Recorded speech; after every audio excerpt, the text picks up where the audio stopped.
contaminants chimiques et plus particulièrement sur les résultats d'analyse de contaminants chimiques que vous recevez non conformes. Est-ce que vous devez déclencher par la suite un rappel produit ou non? Donc ça, c'est très important de le repréciser aujourd'hui dans cette vidéo parce qu'il y a beaucoup de maladresse face à une telle situation. Alors déjà, quand je vous parle ici dans cette vidéo de contaminants chimiques, je vous parle également de tout ce qui est résidus de pesticides et médicaments vétérinaires et bien entendu de tous les contaminants chimiques que l'on va retrouver notamment dans la réglementation, donc le règlement UE 2023-915 qui vient donc récemment d'abroger le règlement CE 1881-2006. Alors, donc, est-ce que vous devez déclencher un rappel si vous obtenez un mauvais résultat d'analyse en contaminants chimiques, c'est-à-dire un dépassement de LMR, limite maximale en résidus, ou bien un dépassement de TM, teneur maximale? La réponse c'est non, pas obligatoirement. Et ça, c'est pas moi qui l'invente, c'est dans le guide de gestion des alertes.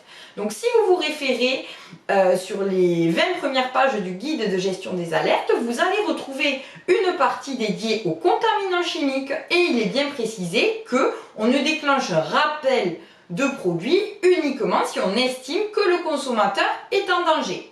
Donc, comment on estime cela? Il suffit de faire une analyse des risques en fait. Donc, en fonction du résultat que vous obtenez sur un résultat d'analyse matière première, vous allez faire votre analyse des risques. Déjà, à combien de pourcents j'ai incorporé ce produit dans ma recette? Quel est le taux d'exposition du consommateur final à tel contaminant, etc., etc. Et tout cela, ça va vraiment vous permettre de prendre une décision. Est-ce que le consommateur va prendre un risque en mangeant le produit ou pas? Et dans tous les cas, bien évidemment, même si vous décidez à ne pas procéder à un rappel, la matière première en stock ne doit pas être utilisée. Alors, je vais quand même vous préciser là-dessus qu'il y a aussi, par rapport à cette matière première non utilisée, la possibilité d'un devenir ultérieur. Donc, par rapport au guide de gestion des alertes, pour terminer sur ce que je vous disais, effectivement, on vous dit, voilà, vous procédez à un rappel uniquement si vous estimez que le consommateur est en danger. L'analyse des risques, vous pourrez la faire avec, par exemple, les DJA, donc doses journalières admissibles, qui ont été fixées par l'EFSA, l'ANSES ou tout autre avis scientifique que vous trouverez et qui pourra jouer en votre faveur. Voilà, donc ça c'est par rapport au contenu de guide de gestion des alertes.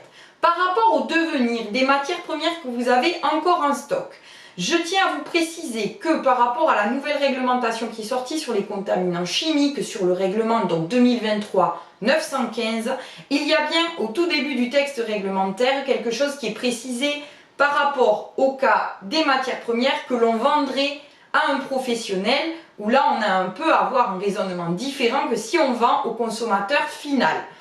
Donc effectivement, si selon le cas, le type de contamination, donc là on ne parle plus des résidus de médicaments de vétérinaires et plus des résidus de pesticides. Là je me concentre vraiment sur les contaminants chimiques définis dans le règlement 2023-915.